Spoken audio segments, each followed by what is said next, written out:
In the beginning, there was light and whatnot. This is my homeless room here. This is a room where homeless people live. That is a bed that I sleep on. It is early in the morning. It is 5:43 in the AM. That is a microwave. This is something that I use to dry my dishes on. And that is a refrigerator, and there's food in there. Food that I have stored for my own. Who is that? What is that? Who is that person in the mirror there? And why doesn't he look more like that person in that picture there? I don't know. Vast discrepancy between those two people. Why is that? Good question. That is an air conditioner. Those are pants. Bed again. I'm not sure how well this tracks. That is a chest of drawers. That is a towel on a chair. That's my laundry basket. That's my wallet. That's my pen, my keys, some headphones I just bought, some water, a thing to put some water in, and some more headphones. I don't understand how they work. They're like Bluetooth. And this is an all natural, long lasting, 24-hour natural odor protection deodorant. Cool.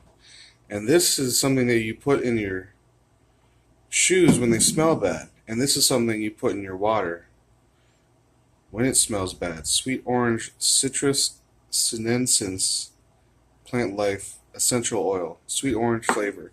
And that's baking soda. I put a little bit of that, a dab of that, in my water sometimes. And I put a dab of it in my laundry sometimes. This is some chips I had yesterday, and it's actually pretzels. It's actually pretzels. It's a bag over a bag of pretzels. That is brown sugar. We're not going to talk about that. You shouldn't eat a lot of brown sugar. That is an orange, and there's various snacks in here. Some of those snacks are good snacks. I'm talking about the apples. Also, the Nature bars. The Nature Valley bars are probably not so bad for you. This is another drawer. In this drawer are my toiletries. And then this is a drawer with socks and underwear. This is a drawer with t-shirts, a belt, and pants, and other things. Tupperware. Pants and more toiletries are being stored. These are shoes. I just bought these shoes from Walmart for $10. That's crazy. $10? What? They're probably going really bad. I mean, like, they're not going to last that long, I don't think. This last drawer, if you're really interested, is full of paperwork.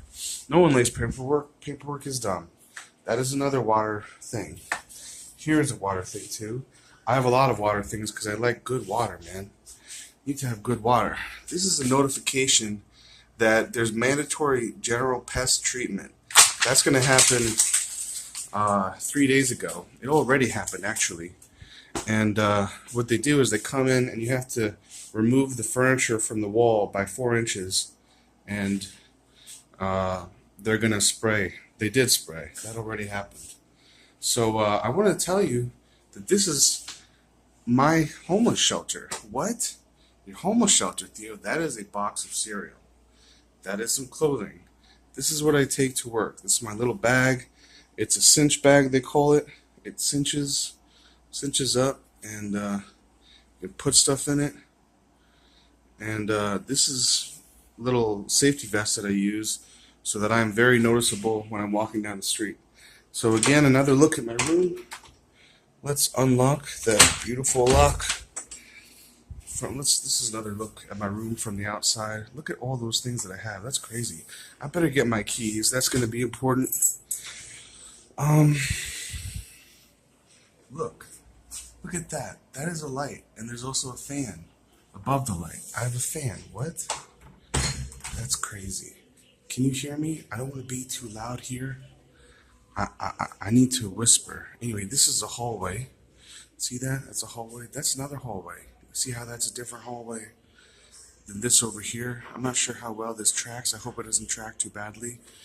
But let's make a distinction between these two hallways. I'm going to call this a wing. Okay? That's a wing going that way. Now we're going to go down this hallway. By the way, there is an office at the end of that hallway with a person in it. And that person watches people, like, and also if you need help, like there's someone to go to, they have to do with the shelter, and you can get help from them. You can get detergent for laundry, you can get a bus card if you need a bus card, and you can get other things. Now this in front of me is another office. This is where the clinical staff are. If you're depressed, if you want to talk to somebody, you can go over there. This is what I would call the main hall of this building. So we have the main hall, we have that other wing that I showed you, and now here is another wing. Okay, so this is the main hall again that we just walked down. My room is at the end of that hall. And this is another wing. And let's take a quick look-see here at the area of Chicago. That is Chicago. Chicago. All right, let's take a quick look-see because it's interesting to me.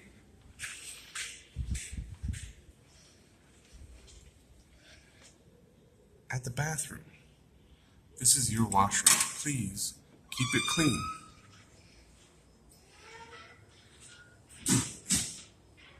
Double check there's no one in here. I don't think there is. This is like a handicap shower. Those are sinks, handicap stall. Those are urinals. And these are 1, 2, 3 stalls. That's another urinal. And this is a shower complex. Why am I showing you the shower? Well, because it's intimate and it's interesting. I like intimate spots. They say, fuck the Gold Coast. Why do they say that? It's the cold roast, Nikon? I don't know. Notice that this stall does not have a door. That's right, a stallless or a doorless stall. And this is kind of cool because this comes on randomly. I think there's a ghost that puts their hand there and it's going to turn on. We're going to go away though.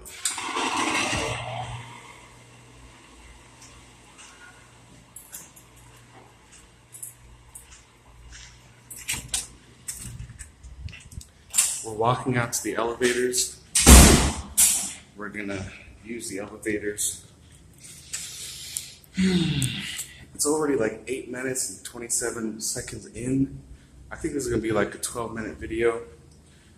I want to talk about the fact that I wanted to be homeless. I don't know what to say about that really, except that that's true. I feel that in my heart that I wanted at some point. I'm gonna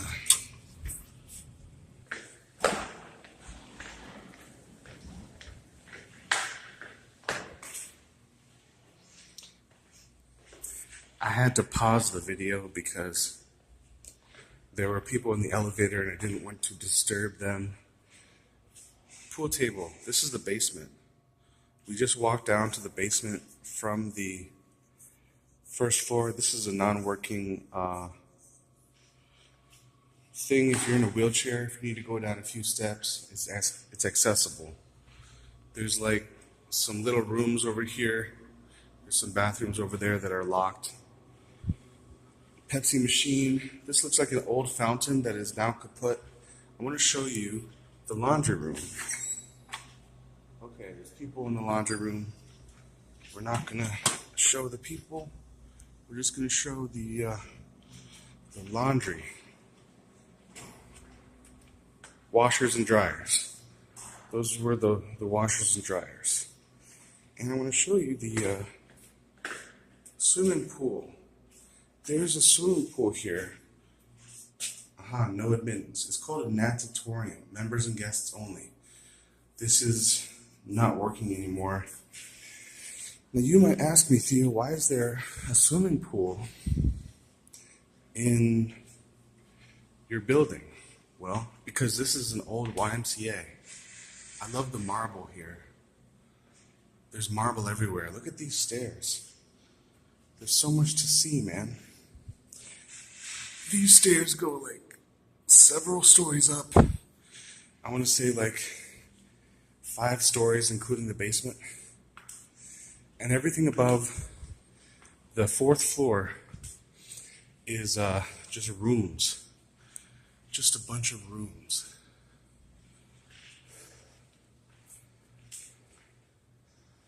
Okay, I just realized that I forgot my ID.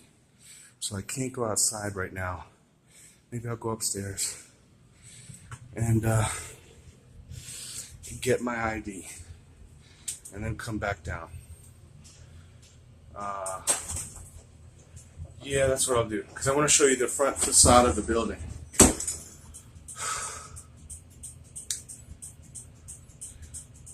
I guess if I look back in my memory, there was a time when I thought to myself, like, I could take the time and try and work.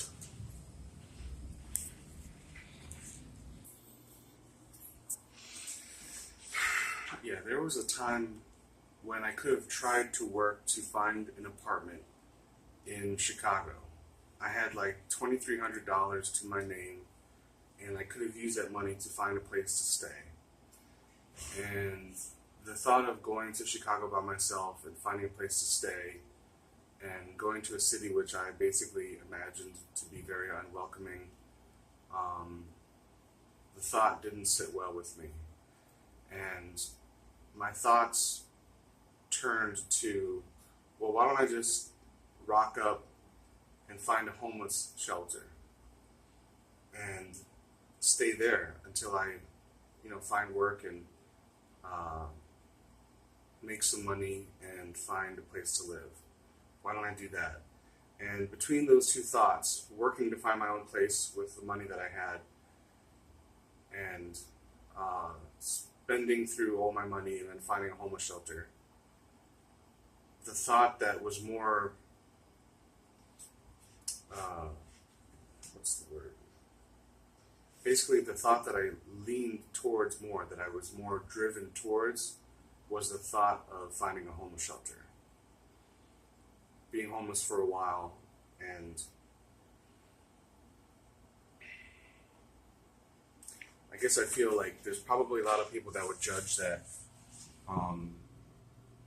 course of action, and that's why it's hard for me to talk. But basically, that's the truth. Whether you want to judge that or not. And I do think that it's wrong. I do think it's one of many things that are wrong. And I have to account for that, feeling, that attitude, and that drive that I have, that desire, basically, to be homeless. Why would someone want to be homeless? That's a really good question. But it's interesting that I noticed it was a very clear and resonant feeling that I was more interested in being homeless for a while than finding a place and finding work immediately upon arrival here in Chicago. I could have done the work to find my own place, and I just didn't. So I thought about that for long hours, and I've questioned and wondered, why am I homeless? Or why did I decide to be homeless? And I think there's many reasons. I think it's kind of like a rage against the machine of our society. I had a discussion with someone yesterday where they mentioned how they have a brother that's homeless, and this person knows that it's a choice. He talked about how his brother basically made the choice to be homeless. He's a capable person, and he doesn't live in a shelter like I do, like I have. This is the third of 3 shelters that I've lived in and I should be moving out here fairly soon. But this man's brother, made a choice to be homeless, and he's on the streets, and he makes his way, and he cleans up after himself. He's actually well groomed. There are well groomed homeless people who know, how to beg, basically, how to ask for money, and where to go to get meals, and the best places to sleep at night, and how to store their belongings without it being stolen very easily, and how to get by. And I don't think that's necessarily right. I think people should, work for themselves. But it's definitely something that we have to address in our society. And I think that people need to take personal responsibility. But I say that I don't want to be hypocritical, because it's very easy to be hypocritical with that statement. It's kind of like I have this feeling, I have a pang of conscience, and I have pain associated with the sin of ogling women. So I ogle women, and I have this feeling that it's wrong. And I have this kind of sense about it that it's wrong. And yet I do it. I've just kind of resigned myself to doing it. So am I allowed to say that it's wrong if I do it? I don't know. I mean, it's like I have this feeling that it's wrong, but I don't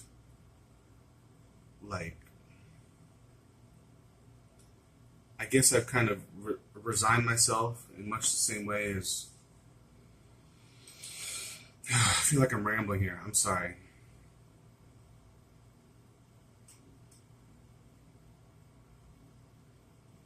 I'm going to put it in real simple terms. Like, I will ogle a woman and feel that it's not right, but feel like I can't do anything to change.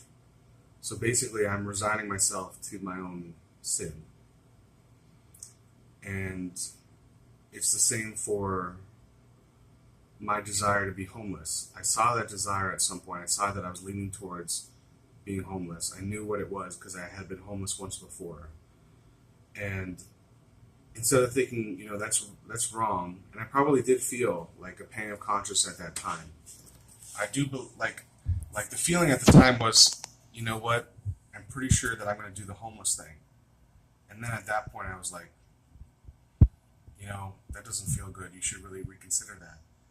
And I did reconsider it, but, to no avail. I basically resigned myself to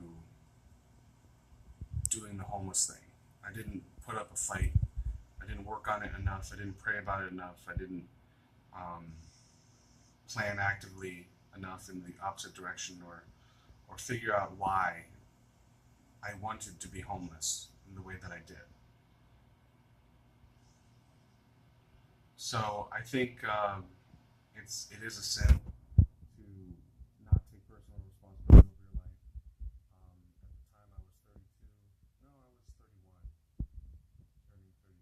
Now I'm 33. But I was 31, and as a 31-year-old person, I want to be self-responsible. I can be self-responsible. And I decided not to be. So that's the truth of my situation. I'm going to be completely honest and open about it. And a lot of people don't think homelessness can be a choice, but I'm here to tell you that it most definitely can. So I'm back on the 8th floor. I was in my room, as you could probably tell. Let's walk down the main hallway and go to the facade, the outside of the building now.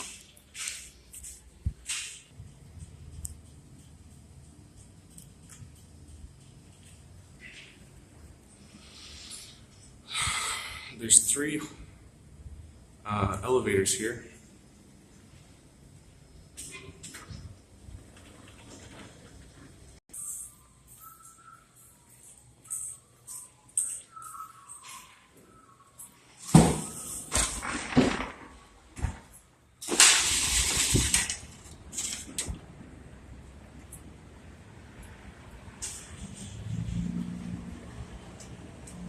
So this is me walking outside my building, 6 a.m. in the morning, and this is the Gold Coast of Chicago. It's a ritzier neighborhood, fine restaurants and fine living.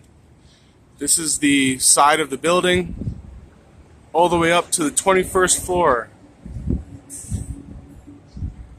Well, I don't know if this is the side or the front. I guess this is more like the front facade. That's the entrance over there.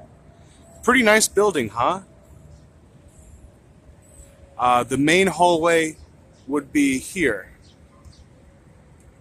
And then there's one wing that goes down over there.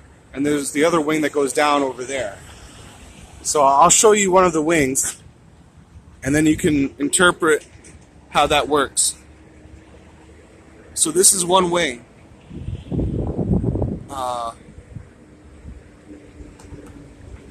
Like that.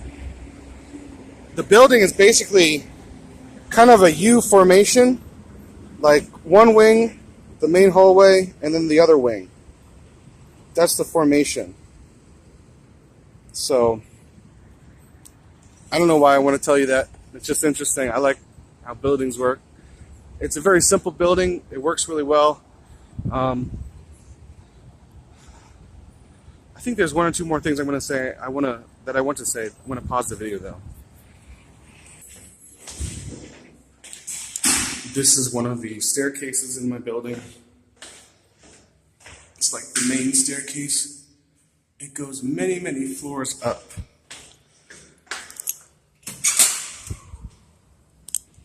I'm going to show you the U formation, the U formation that I was telling you about earlier. This is one wing here, the main hallway, and the other wing. And the elevators are here, where we are. So I would say there's like 40 rooms to a floor, and I have one of those rooms. The way that my particular shelter works is that there's 10 rooms.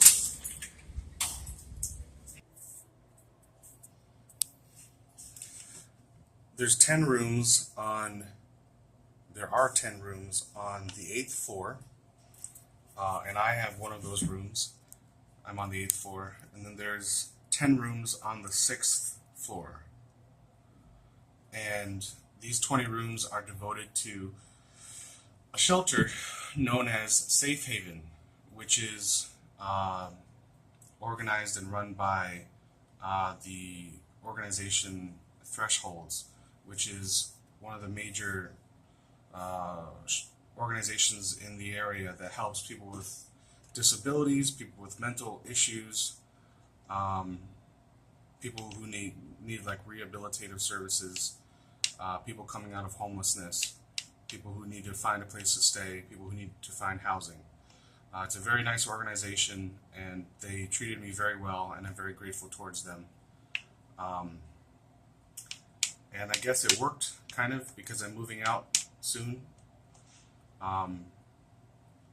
But I still question how much the desire for being homeless is still within me, which is basically a desire to be not responsible for my own life, not responsible for my own finances and such things. Maybe I'll address those issues in another video. There's so much I can talk about there, so I'm not going to talk about it here. But basically, it's interesting how there's 20 little rooms like this one here that are devoted to a shelter in this facility here. And the rest of the rooms are much like this room. Each floor, as I said, has 40 rooms. And there's different programs in this building. There's also a place that, on the 5th floor, there's a place for young homeless people, like, you know, later teens and early 20s, I want to say. If you need a place to shower, if you need some goods and services, you can go to the 5th floor. And that's pretty cool. There's also, like, housing programs here, like the one that I have. I don't know if there's another shelter like this, but this is a very different shelter than the other shelters that I've been in Chicago. It's pretty amazing to have your own room. That's why I wanted to make this video. It's pretty amazing in America that you can actually have a room if you're homeless. I almost did a Freudian slip and said, if you're selfish. It's pretty interesting that you can have your own room if you're selfish in America. It's a Freudian slip because that's the word that I was thinking of. I mean, like, it feels really selfish to have my own room as a homeless person, knowing that this was a choice. This was a personal choice that I made to be homeless. But, I have to take it as it comes. I made this decision, and I'm going to bear the effects of the decision that I made. That's how it works in God's universe. Actions have consequences, and that is my thing. That's not necessarily your issue. Although I think homelessness generally in our society is like a societal issue, just in the same way that prostitution is a societal issue. People paying money to be porn stars is a societal issue. It's not just the issue of the person themselves. Everything, we all live in a collective, so we all have to deal with it.